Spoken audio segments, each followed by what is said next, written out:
Alzira, Edmundo, Francisco, José, Cidelino, Orlando, Nilson, Samuel. Edward, major alemão, assassinado por engano em 1968 numa emboscada para matar o militar que prendeu Che Guevara. Essas são apenas algumas das centenas de pessoas que morreram em decorrência da ação armada de grupos terroristas que pretendiam promover uma revolução socialista no Brasil nos moldes do regime implantado em Cuba. Esses grupos eram formados por pessoas que hoje fazem parte da política nacional. Entre eles, Dilma Havana Rousseff, integrante das organizações guerrilheiras Polop, Colina e VAR Palmares. Julho de 1968, Major Edward é assassinado com 10 tiros pelo Comando de Libertação Nacional após ser confundido com o captor de Che Guevara. Julho de 1968, Dilma Rousseff era uma das líderes mais ativas do Comando de Libertação Nacional. Qual o grau de envolvimento de Dilma nesse crime? A imprensa buscou obter essa informação, mas por determinação do Superior Tribunal Militar, o processo de Dilma, que antes era público, foi separado dos demais e trancado num cofre.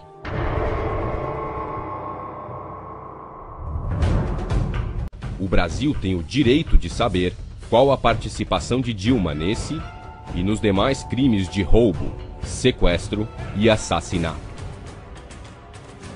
Não é possível que os brasileiros votem sem saber toda a verdade.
Após a Revolução Russa de 1917, Lenin coloca em prática sua doutrina de expansão mundial do comunismo e, em 1920, estabelece as condições para a filiação ao Partido Comunista, entre elas a realização de amplas campanhas de agitação e propaganda nas organizações militares, principalmente no Exército. Em 25 de março de 1922, nasce o Partido Comunista do Brasil, o PCB. O novo partido aceitava as ordens diretas de Moscou. Em 1927, partindo da teoria à prática, o PCB criou uma frente única operária e iniciou um trabalho de infiltração nos quartéis, influenciando Luiz Carlos Prestes, capitão do Exército, a aderir ao comunismo, fato que se deu em março de 1931.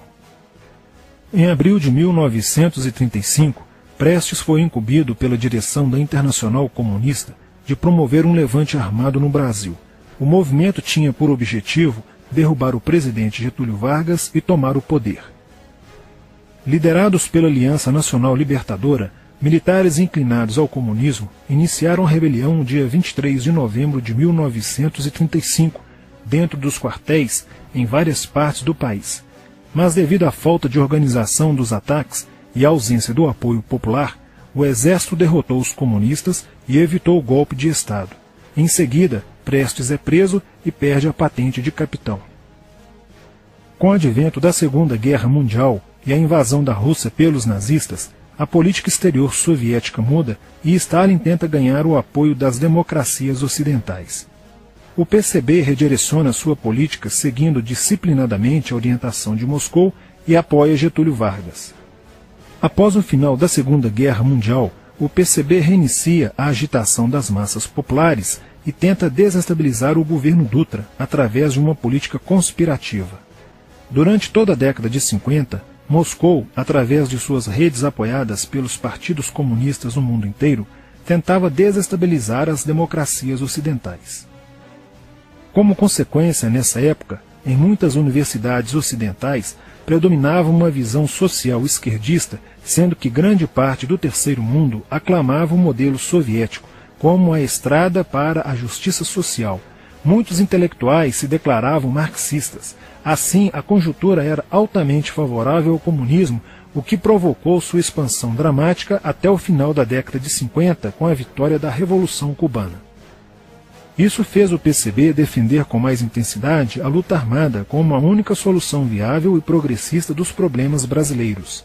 A União Soviética, destinada a aumentar o seu campo de influência no continente americano, despertou interesse pelo Brasil, um país de dimensões imensas, fronteiriço com quase todos os países da América do Sul, país estratégico no cenário mundial que poderia pender o fiel da balança para o lado comunista. Nos primeiros anos da década de 60, o Brasil passou a viver período de crescente instabilidade política, militar e institucional. Em 1961, Luiz Carlos Prestes encontrou-se com Nikita Khrushchev em Moscou para planejar a Revolução Agrária no Brasil. Neste mesmo ano, no governo de Jânio Quadros, o Partido Comunista Brasileiro enviou a Cuba, com o apoio de Fidel Castro, dezenas de brasileiros para o treinamento político-militar, visando a preparação de quadros revolucionários para desencadear ações de guerrilha rural e urbana no Brasil.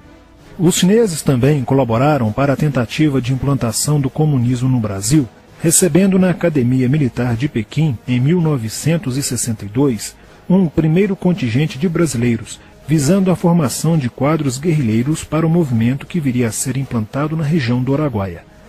No nordeste do Brasil, Francisco Julião organizava as ligas camponesas, com militantes treinados em Cuba. O apoio cubano concretizou-se no fornecimento de armas e dinheiro, além da compra de fazendas em Goiás, Acre, Bahia e Pernambuco, para funcionar como campos de treinamento. No dia 4 de dezembro de 1962, o jornal O Estado de São Paulo noticiou a descoberta e o desbaratamento de um campo de treinamento de guerrilha no estado de Goiás, em uma das 3 fazendas pertencentes às ligas camponesas. Enquanto isso, Goulart governava o país de uma forma pendular. Ora pendia para o lado dos comunistas, ora para o lado dos conservadores. Em setembro de 1963, tudo indicava que o país caminhava para uma revolução de esquerda, principalmente com João Goulart apoiando a sindicalização de sargentos, promovendo a quebra da hierarquia e da disciplina nas Forças Armadas. Em 4 de outubro de 1963, Goulart solicita o estado de sítio ao Congresso Nacional, pelo prazo de 30 dias. A manobra foi repelida pelo Congresso e João Goulart passou a conduzir ações no sentido de implementar o projeto golpista que desaguaria em um regime totalitário de esquerda. Insuflado e orientado por seu cunhado Leonel Brizola, pregava a necessidade de reformas de base e a implantação de uma república sindicalista. Controlando o aparelho sindical, o governo promovia o grevismo, a anarquia e o caos. O país passou a viver dias de intranquilidade, estagnação econômica e inflação descontrolada. Em meio à crescente radicalização do ambiente político, Leonel Brizola era a liderança que unificou as esquerdas na frente de mobilização popular. criando o grupo dos 11 companheiros para tomar o poder pela luta armada.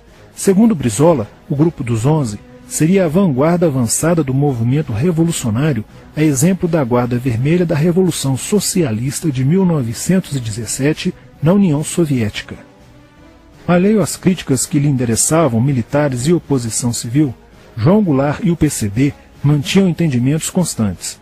No dia 13 de março de 1964, um comício realizado na Praça Central do Brasil, no Rio de Janeiro, ficou conhecido como a Comissão das Reformas. Mais de 100 mil pessoas participaram, pedindo a legalização do PCB e a entrega de armas ao povo para a luta armada. No palanque estavam João Goulart, Miguel Arraes e Leonel Brizola. No dia 19 de março aconteceu a primeira Marcha da Família com Deus pela Liberdade, que reuniu 800 mil pessoas em oposição ao comício do dia 13, em demonstração do descontentamento de grande parte da população com os rumos que tomava a situação nacional, principalmente devido à impressionante demonstração de força, o tom radical dos discursos de Arraes e Brizola e a profusão de cartazes com a foice e o martelo. Em 20 de março, apoiados por Brizola e pela CGT, a Associação dos Marinheiros e Fuzileiros Navais do Brasil reuniu-se declarando um motim, dando origem a vários outros movimentos rebeldes no interior das Forças Armadas. Realizou-se em Niterói, na sede do Sindicato dos Operários Navais, um congresso continental de solidariedade a Cuba, com a participação de delegações latino-americanas. Luiz Carlos Prestes manifestou o desejo de que o Brasil fosse a primeira nação da América do Sul a seguir o exemplo de Cuba, se tornando uma nação comunista. Na véspera de 30 de março de 1964, João Goulart, ignorando o pedido de assessores e do seu líder na Câmara, Tancredo Neves, compareceu à sede do Automóvel Clube para uma homenagem da Associação dos Sargentos da Polícia Militar. No seu discurso, Goulart defendeu a mudança na Constituição para que pudesse concorrer às eleições presidenciais de 1965, desagradando a Carlos Lacerda, Magalhães Pinto e Juscelino Kubitschek, pré-candidatos à presidência da República. O golpe da esquerda já estava preparado para 1º de maio de 1964, caso o Congresso Nacional não aprovasse as mudanças. A imprensa brasileira, bem como importantes setores da Igreja Católica, do meio empresarial e a maior parte do Congresso Nacional, exigiam ações das Forças Armadas para conterem os comunistas no Brasil. Ao final de março, jornais como o Globo, Jornal do Brasil, Correio da Manhã e Diário de Notícias pregaram abertamente a deposição do presidente João Goulart. Nos bastidores dos acontecimentos, os serviços secretos dos Estados Unidos e da União Soviética trabalhavam intensamente, tentando cada um fazer a balança pender para o seu lado, não medindo esforços para levarem o Brasil a uma guerra civil. O general Olímpio Mourão Filho resolveu partir com suas tropas sediadas no estado de Minas Gerais para o Rio de Janeiro. O general Castelo Branco, ao saber disso, telefonou para Magalhães Pinto, governador de Minas Gerais, com o intuito de segurar o levante. O governador mineiro argumentou que, uma vez iniciada a revolução, seria um erro parar, pois alertaria as forças fiéis a Goulart, podendo agravar a situação. A falta de reação do governo Goulart e dos grupos que lhe davam apoio foi notável. Não se conseguiu articular uma reação armada por parte da esquerda. Também fracassou uma greve geral proposta pelo Comando Geral dos Trabalhadores, em apoio ao governo. João Goulart, em busca de segurança, viajou no dia 1º de abril do Rio de Janeiro, onde se encontrava no momento da Revolução, para Brasília, e em seguida para Porto Alegre, onde Leonel Brizola tentava organizar a resistência. Mas João Goulart desistiu de um confronto militar com os revolucionários e seguiu para o exílio no Uruguai. No dia 2 de abril, o presidente da Câmara dos Deputados, Ranieri Mazzilli, assume provisoriamente a presidência da República e mais de 1 milhão de pessoas lotaram as ruas e praças do país para comemorar a vitória. No dia 11 de abril de 1964, o Congresso Nacional se reuniu para eleger o novo presidente da República. O general Castelo Branco, aclamado por grande parte da sociedade brasileira, apoiado pela imprensa e por importantes setores da Igreja Católica, além de contar com a aprovação de grandes líderes políticos, entre eles Juscelino Kubitschek, precisava de 238 votos para ser eleito em primeiro turno, e acabou recebendo 361 votos. No dia 15 de abril, Castelo Branco assume a presidência da República, consolida a vitória sobre o movimento comunista e renova as esperanças do povo brasileiro de ter um país com dias melhores. Porém, a esquerda derrotada colocaria em cena, nos anos posteriores, Carlos Marighella, ideológico comunista e defensor da luta armada, que submeteria o povo brasileiro às ações mais obscuras da guerrilha, o terrorismo.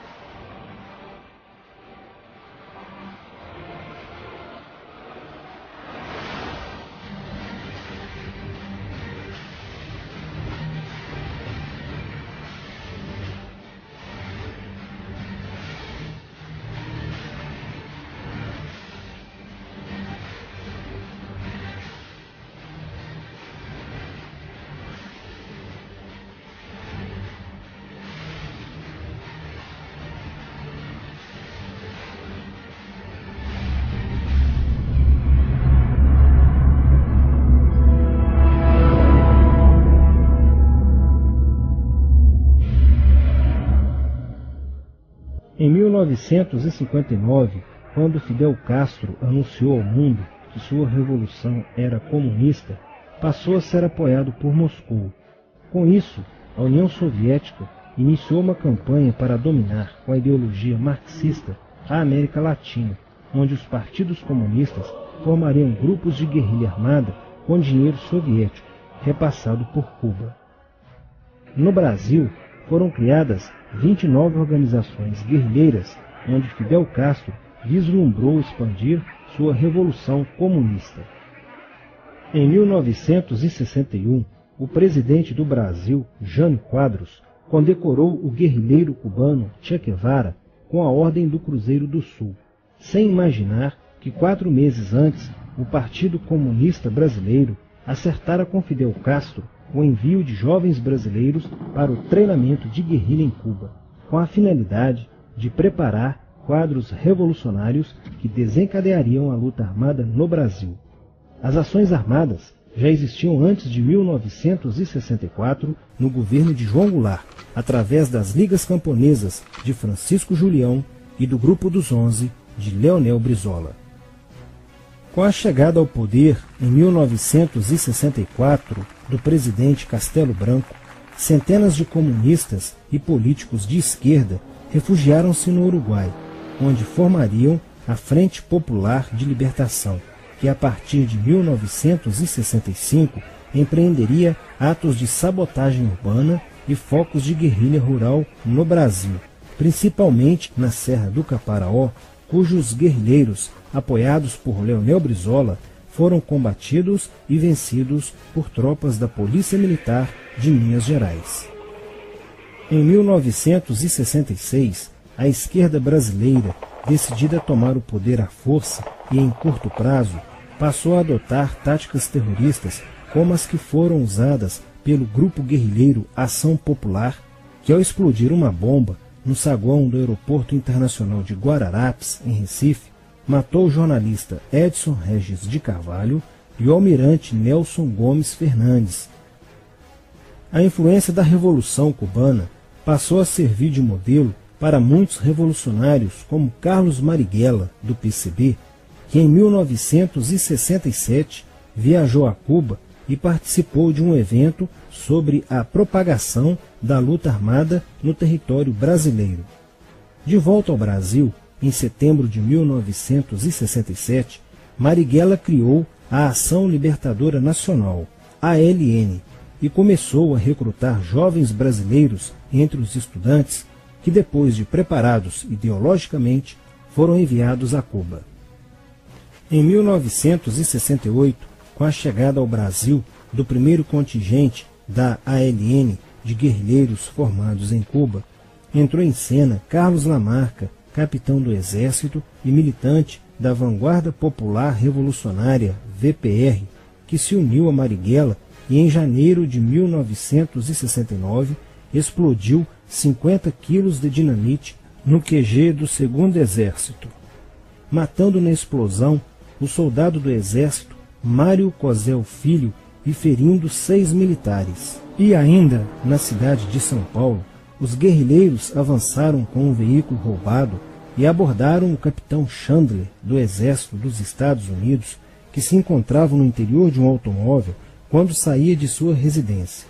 Chandler foi morto por uma rajada de metralhadora em frente da esposa e do filho de 9 anos.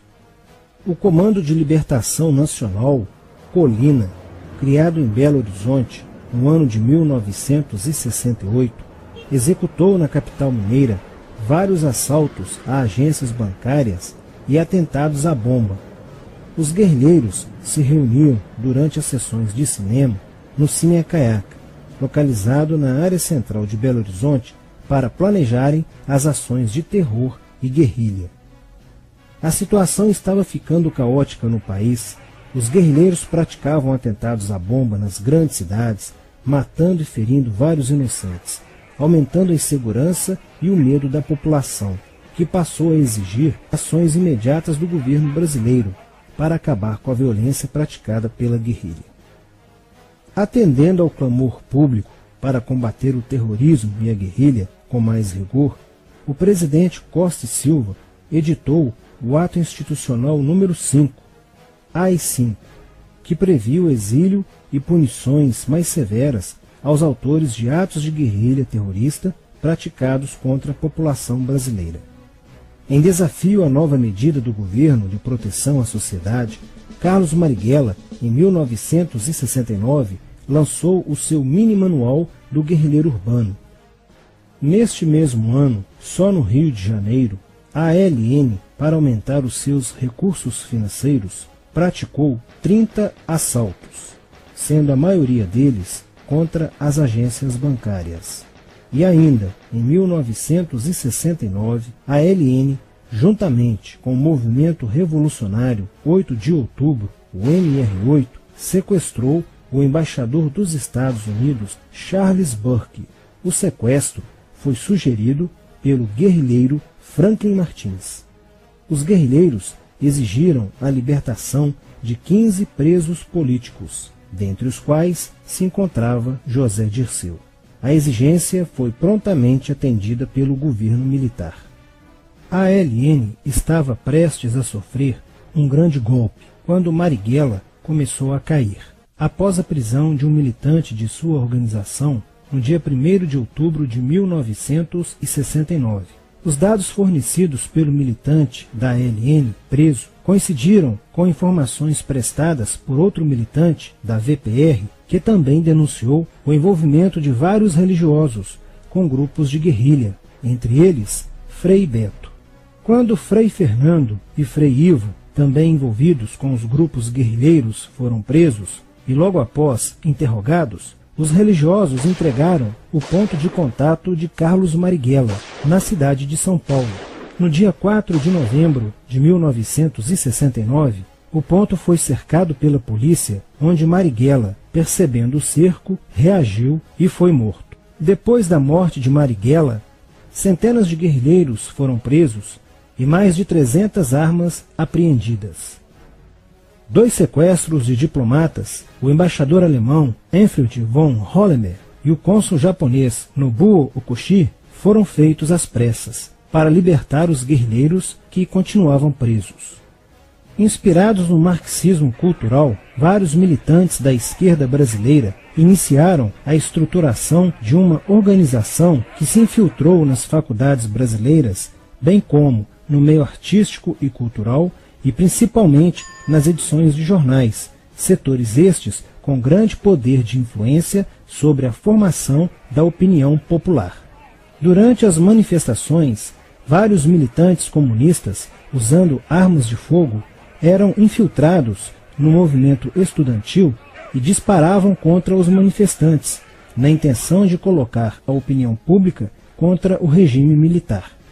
Com a morte de Marighella, Lamarca havia assumido a posição de líder mítico, que sustentava a esperança na vitória comunista. Em 1970, quando o embaixador suíço Giovanni Butcher foi sequestrado, o governo se recusou a soltar os presos da lista apresentada pelos guerrilheiros. Depois de 40 dias de sequestro, os guerrilheiros quiseram matar o embaixador suíço. Porém, o governo militar cedeu e as exigências dos guerrilheiros sequestradores foram atendidas, preservando a vida do diplomata. Na cidade de São Paulo, o cerco sobre a vanguarda popular revolucionária, liderada por Carlos Lamarca, estava se fechando. Isso fez com que Lamarca fugisse para o Vale da Ribeira e montasse um campo de treinamento para a guerrilha. Na tentativa de descobrir este campo, tropas da Polícia Militar do estado de São Paulo foram deslocadas para a região. No dia 8 de maio de 1970, um pelotão comandado pelo tenente da Polícia Militar, Alberto Mendes Júnior, foi emboscado e rendido por guerrilheiros da VPR. O tenente Mendes foi feito refém e obrigado a seguir com os guerrilheiros na direção de Sete Barras. Depois de um dia e meio andando pela mata, Lamarca formou um tribunal revolucionário e decidiu matar o tenente Mendes, que teve o crânio esmagado por coronhadas de fuzil desferidas pelos guerrilheiros Diógenes e Fujimori. Apesar do cerco, Lamarca conseguiu escapar e em 1971 chegou ao sertão da Bahia. Depoimentos de guerrilheiros presos em Salvador levaram o exército ao esconderijo de Lamarca, que, estando armado de metralhadora, reagiu à prisão e foi morto. Após a morte de Lamarca, o número de militantes presos era bem maior que o número de guerrilheiros em ação no Brasil. Os guerrilheiros, percebendo que o cerco estava se fechando, passaram a sequestrar aviões comerciais e obrigar o piloto a desviar para outro país, onde pudessem se exilar. 4 desses aviões foram desviados para Cuba. Os guerrilheiros comunistas estavam perdendo a guerra. Os militantes que abandonavam as armas eram acusados de traição nos tribunais vermelhos e executados pelos próprios companheiros, em atos de justiçamento.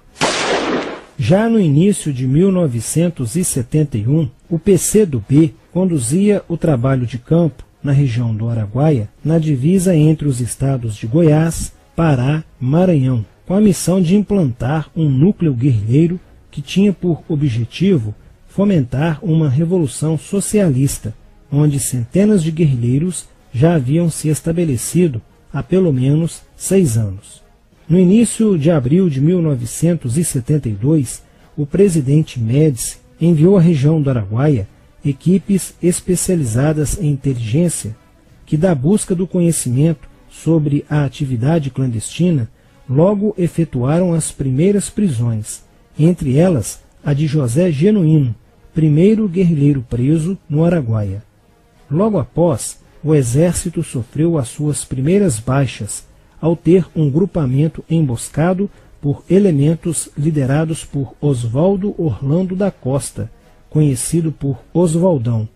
Isso fez com que o exército passasse a empregar tropas convencionais que cercaram toda a região do Araguaia. Com a derrota cada vez mais próxima e com o total abandono logístico do PCdoB, ao qual os guerrilheiros foram relegados, sem armas, comida e remédios, vários militantes da guerrilha, encurralados, quiseram se entregar, mas foram mortos pelos próprios companheiros em atos de justiçamento. Após a morte de Oswaldão e o desmantelamento do comando militar da guerrilha, o cerco do exército se fechou sobre os rebeldes e vários guerrilheiros foram presos. Assim terminava o sonho da esquerda brasileira de transformar o Brasil em uma ditadura comunista.